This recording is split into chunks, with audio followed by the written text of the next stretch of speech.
తప్పకుండా ఈ అంశాన్ని వదిలిపెట్టం. నిన్న శ్రీధర్ బాబు గారు మాట్లాడుతున్నారు, ఒకసారి అదివ్యం. అసలు ఈ కంపెనీకి ముఖ్యమంత్రి గారి బ్రదర్కి ఏ సంబంధం లేదు అంటాడు.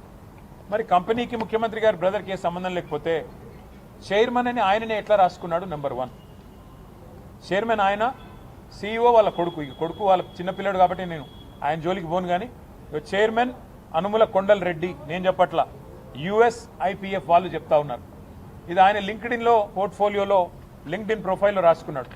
టెసరాక్ట్ advance systems chairman Kondal Reddy.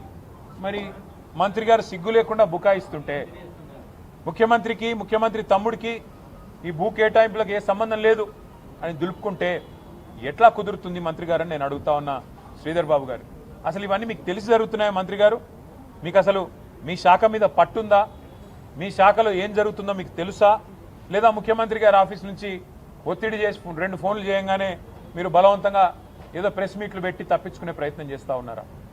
ఎవరిని వదిలిపెట్టం, ఈ భూ కేటాయింపులు ఏది కూడా వదిలిపెట్టం.